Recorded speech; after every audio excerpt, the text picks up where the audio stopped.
नांदेड़ ज़िले में कोरोना मुतासरीन की तादाद में दिन ब दिन इजाफा होता जा रहा है।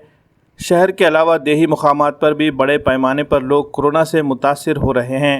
रोज़ाना 500 से ज़ायद अफराद कोरोना से मुतासिर पाए जा रहे हैं।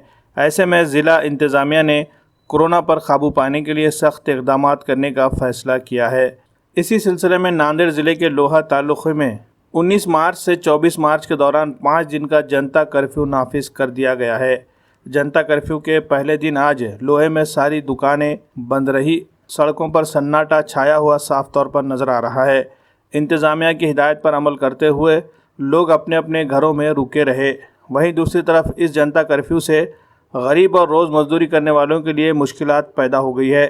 ख़ास तौर पर वो लोग जो रोज़ मजदूरी करके अपना घर चलाते हैं, इनके लिए रोज़गार हासिल करना भी अब मुश्किल हो गया है। इंतज़ामिया ने 5 दिन का जनता कर्फ्यू तो नाफिज कर दिया है, लेकिन जो लोग इस कर्फ्यू की वजह से मुतासिर हो रहे हैं, इनके मसाइल के हल के लिए कोई ख़ास इंतज़ामात नहीं किए गए, जिसकी वजह से लोगों में मायूसी साफ तौर पर देखी जा सकती है।